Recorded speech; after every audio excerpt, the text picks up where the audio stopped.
Yeah, hi, let's talk about the sales side of things again, the advising side. A lot of mortgage brokers, financial advisors, IFAs, you do need to be pretty good at selling as well as advising. Selling's not a dirty word. A lot of people think it is. And the issue here is to not go searching for every single piece of business that's available. Now, if you think about it, the modern era of advising now is the customer is in control. We know that. The customers are in control.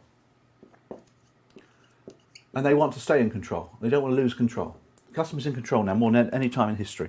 And that's fine. You're not in control. The customer is, or they perceive themselves to be. And this particular method is a method you can use, and I call it, you want to give bad news early. Because what we're doing is we're going to be super confident about our business, and therefore help us to sell effectively. And there's three things you can do here to remove yourself from any selling situation. You know, let the buyer maintain control. The first thing to do, and I'll get a different colour pen for this one, there's three things that you want to do here. Number one is to qualify ferociously.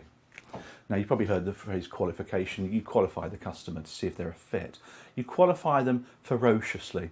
And I would often use the Vicar close at this point. Early on. So can you see any reason why this proposal won't go forward? Or at this stage, Mr. Brown, can you see any reason why you may not want to proceed with me? Do it at a very early point as well. It's called the Vicar close because at the wedding, of course, the Vicar shouts out, is anybody in the congregation wanting to object to this marriage, please stand up now. If any of you have been married, you've probably had that before. And that's the thing. Can I see? Are there any reason why you're not looking to move forward with this mortgage with me at some point? You know, do ask that early on. So qualify ferociously up front.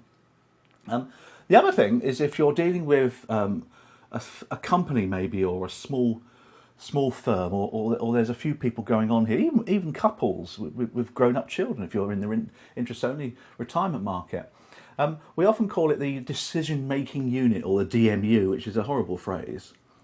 And as you can appreciate, if you're doing the advising or selling, you've got to have all the right people with you. And it's quite embarrassing sometimes asking, who else, anybody else, needs to be here in the meeting, and because you're kind of like embarrassing the customer. So the best phrase to use there is, who else, Mr. Brown, apart from you, of course, should join us today? It's a nice question to use. You're on the phone. So who else then, apart from you, Mr. Brown, of course, will be joining us at the meeting? So that's what you want to be doing, is finding out who else is going to be joining you. And that's a particularly clever way of qualifying early as well. And the other one then is to preempt, there you go, the word no. What you don't want, of course, is to do a ton of work, fact-finding, all that kind of stuff, proposals, everything, and the customer says no. You don't want that. That's a complete and utter waste of time. So what you want to do is preempt that. One I like to use when I'm meeting customers for the first time, and you've arranged a meeting for a fact-finding meeting, whatever it is, and you say to the customer, said, when we meet on the 26th of August, let's just see if the chemistry's there, shall we, between us. If it's not there, it's fine. Let's walk away, and no one's being harmed by this at all. And I repeat that again at the first meeting. Let's just see if there's some chemistry between the two of us. If there isn't, it's perfectly acceptable for you to walk away and for me to walk away as well. That's the third one you can use to really qualify people up front.